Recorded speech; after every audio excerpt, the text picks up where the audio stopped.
Olá, bem-vindos! Hoje vamos nos aventurar para revelar os segredos e mistérios ocultos de Curitiba. Nossa equipe está pronta para mergulhar nessas histórias esquecidas, lugares clássicos e diferentes que fazem desta cidade.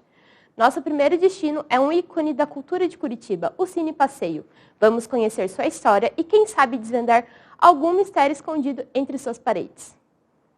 Hoje nós estamos aqui no Cine Passeio e vamos te mostrar um espaço dedicado à sétima arte, que se propõe a criar uma experiência à moda antiga. Vamos conhecer? O prédio que hoje abriga esse complexo cultural foi construído no terreno que abrigava a Impressora Paranaense, fundada pelo Barão do Cerro Azul. Em 1930, foi ocupado pelo Exército, dando lugar ao quartel da 5ª Região Militar até os anos 90. Ao fim das atividades militares, acabou ficando abandonado até 2010, quando foi adquirido pelo município, e é aqui que começa a nova história dessa construção. Mas, até se transformar no Cine Passeio, levou algum tempão, somente em março de 2019 que o cinema iria reabrir. O Cine Passeio resgata o formato do cinema tradicional, por ser um cinema de rua. Procura também ter uma programação diferenciada, até porque o nosso formato de programação é o chamado formato horizontal. E o que é que significa isso? A gente exibe um filme diferente por sessão. Aqui, como nós temos 2 salas e 4 sessões diárias em cada sala, a gente sempre tem a cada semana pelo menos 8 filmes diferentes em cartaz. Desde o início da operação aqui, exibido regularmente filmes brasileiros. Em qualquer semana nós temos pelo menos um filme brasileiro em cartaz.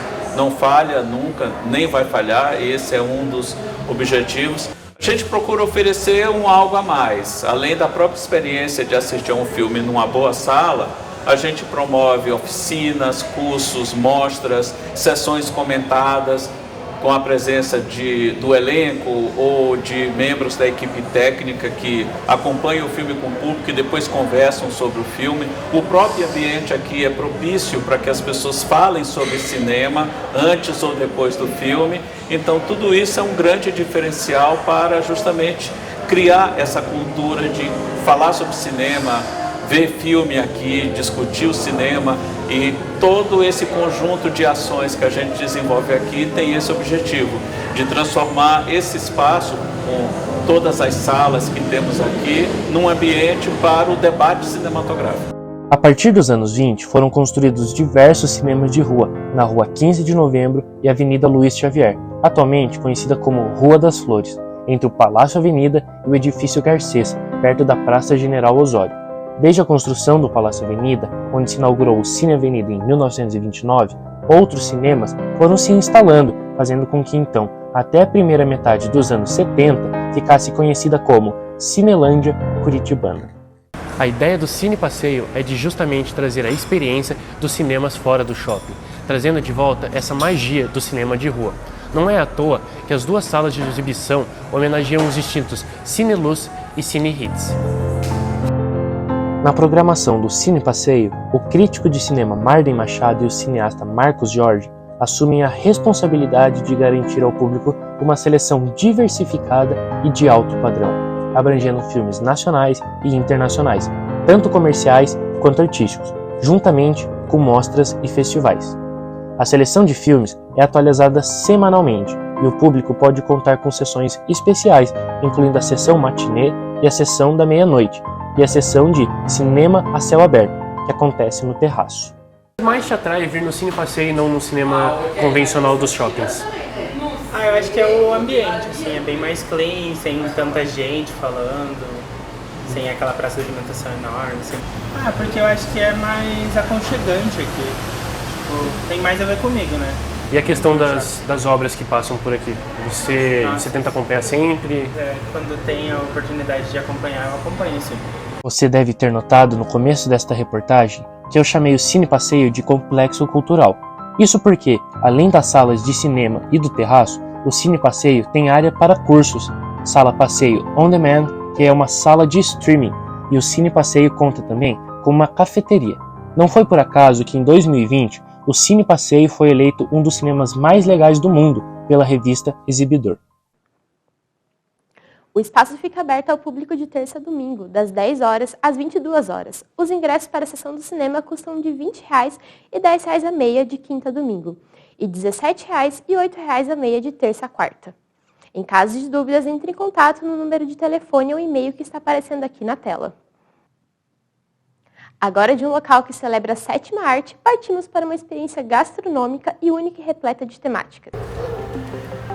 Curitiba é uma capital diferenciada e possui alguns restaurantes diferentes também e alguns lugares temáticos. Venha conhecer restaurantes geeks. O Shinobi Pop Cultura Food nasceu no evento do Shinobi Spirit, que aconteceu há mais de 10 anos na capital de Curitiba, com o mesmo intuito que o evento, estreitar laços e espaços entre os geeks.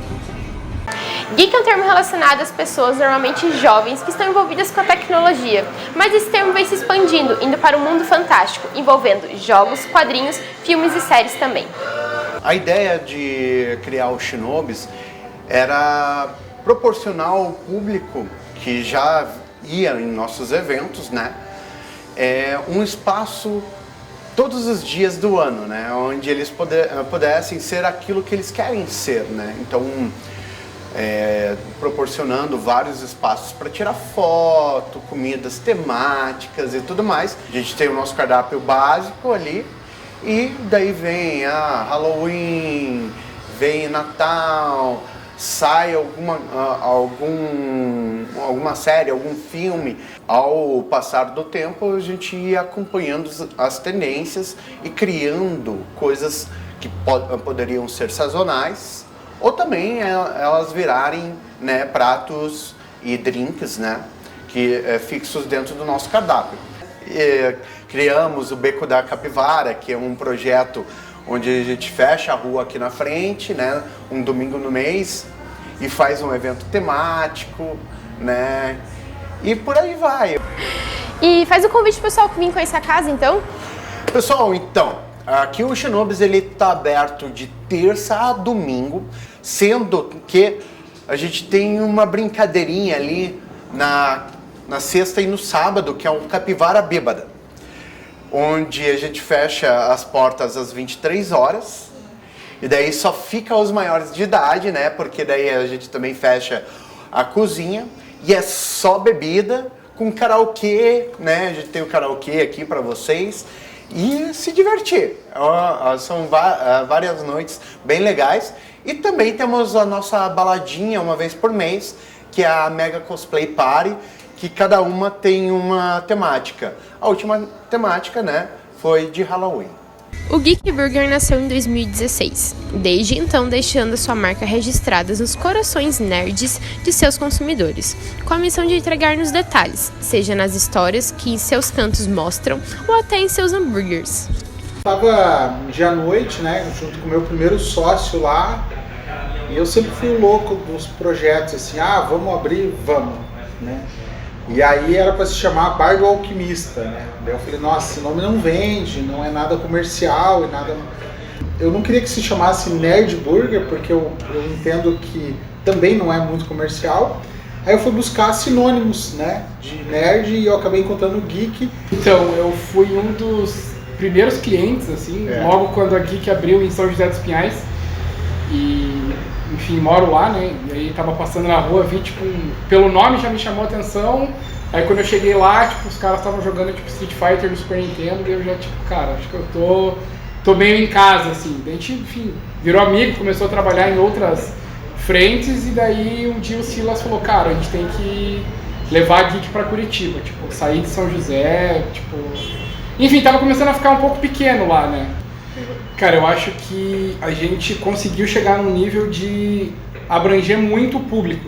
Assim, antigamente a gente era mais nichado, assim, vinha um público mais específico, tipo, veio para jogar videogame, tipo, né, o cara mais tradicional do mundo dos jogos. Então vem o cara que é tipo o pai que jogava Super Nintendo quando era criança e o filho que tipo joga Play 5 hoje.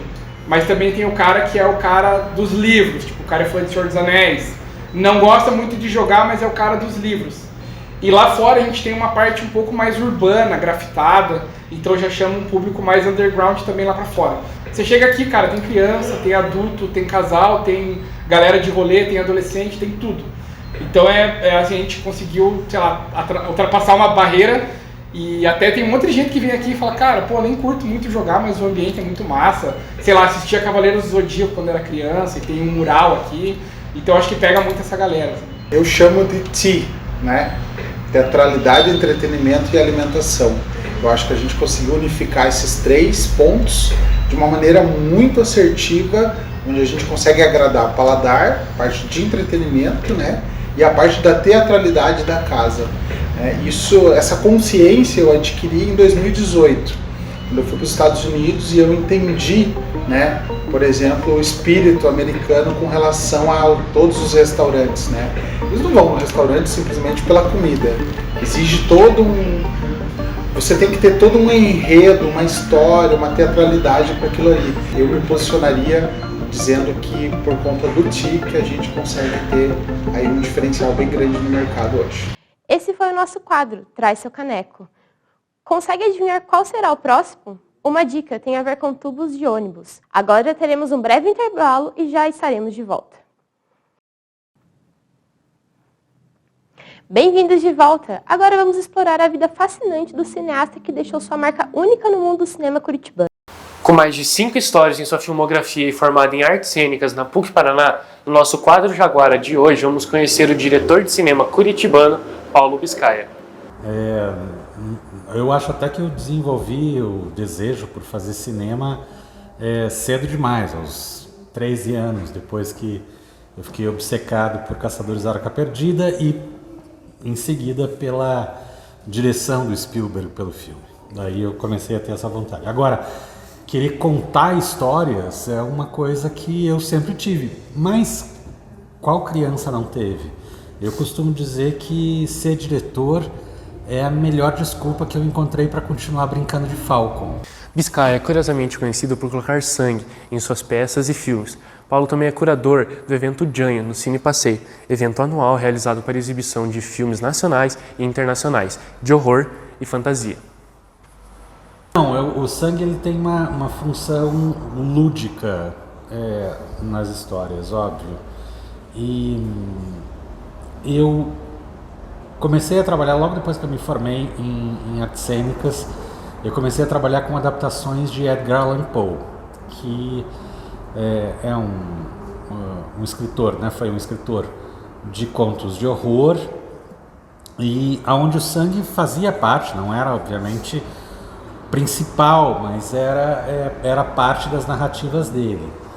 E então, quando eu fiz uma adaptação que juntava 2 contos, o William Wilson e o Gato Preto, uma peça chamada Sangue para uma Sombra, eu tive na plateia um amigo meu, o célebre e saudoso diretor Antônio Abujanra. E o Abujanra, ele viu a peça e logo depois ele disse, pô, por que você não estuda Canguinhol? E o Canguinhol, eu não sabia o que era Canguinhol, e acabou virando o tema da minha dissertação de mestrado, que eu fui fazer na Inglaterra no ano seguinte. O Canguinhol foi um teatro de horror que surgiu em Paris desde o final do século XIX até 1962 e se especializou em narrativas sangrentas. Então, a partir da minha pesquisa em torno da estética do Canguinhol, eu fui elaborando outras narrativas, tendo a Vigor Mortis como esse espaço para fazer essas investigações, experimentações e brincadeiras, por que não? O cineasta afirma que não seria nada além de diretor. Há maneiras mais fáceis de ganhar dinheiro, mas ele, por não saber fazer outra coisa, lhe restou as telas e os palcos. Por que seguir a área de cineasta? Porque você não tem outra escolha. É porque você não tem outra escolha. Tem uma entrevista célebre, né? Não sei se vocês já viram. Se não viram, vejam, que é muito boa. E que ela precisa ser repetida, porque a resposta da Fernandona é muito boa. Quando perguntam para ela, o que você tem a dizer para quem está começando e tal, e ela fala, desista. Aí, nossa, que absurdo e tal. Ela, não, desista mesmo. Desista, vai fazer outra coisa, vai ser gerente de banco, vai fazer outra coisa. Tem muita gente querendo fazer isso, vai fazer outra coisa. Agora, se depois de você desistir, você perceber que você não consegue sobreviver com você mesma sem estar fazendo isso, aí volte.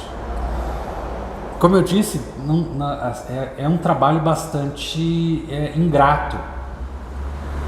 E a gente tem que equilibrar como a gente vai tratar isso como um trabalho mesmo, que vai pagar as contas de casa, que vai pagar a luz, a água, a internet, o telefone, tudo, da escola da minha filha. Mas ao mesmo tempo saber que acima de tudo isso é uma vocação única. Tem uma peça que eu escrevi anos atrás chamada Graphic, e é uma peça que falava sobre 3 desenhistas, artistas que desenhavam, e um deles gostava bastante de quadrinho e tal, e tinha uma frase naquela peça onde eu coloquei um pouco dessa resposta à pergunta que você fez, sobre como lidar, né, com esse desejo de fazer, ou a vocação, sei lá o que. Onde uma outra personagem perguntava para ele, você gosta de quadrinhos, você gosta de desenhar, né? E ele respondia, gostar não é bem a palavra, é meio que a única coisa que eu sei fazer. Se você reconhece que essa, como eu reconheço, é a única forma que eu tenho de ser útil à sociedade. Se me botarem para ser médico dentista, eu vou ser um péssimo médico dentista. Se me botarem para ser advogado, eu vou ser um péssimo advogado. Eu não tenho como ser útil à sociedade verdadeiramente de outra forma que não contando histórias. Se você reconhecer que essa é a única forma de você conseguir viver consigo mesmo, aí continue. Se não, vai fazer outra coisa. Tem outras maneiras bem mais fáceis de você pagar as contas. O Paulo é ótimo, né, gente? Vão conhecer seus trabalhos. Após mergulharmos no mundo do renomeado cineasta Paulo Biscaia, continuaremos nessa jornada explorando um capítulo de grande significado e representatividade na história de Curitiba. Lata d'água na cabeça, lá vai Maria, lá vai Maria. Estamos aqui na Praça José Borges de Macedo, atrás do Paço da Liberdade, para mostrar um símbolo de história e cultura de Curitiba. Vocês sabem me dizer que estátua é aquela? Não. Não, hoje não conheço. Conheço porque eu trabalho aqui há 40 anos. Uma mulher negra subindo o morro com uma lata de água na cabeça. Cena comum na década de 40 no Rio de Janeiro. E foi no Rio de Janeiro que o artista da obra, Herbert Stencil, estudava escultura. E foi lá que ele conheceu a musa inspiradora dessa obra, a Emerenciana.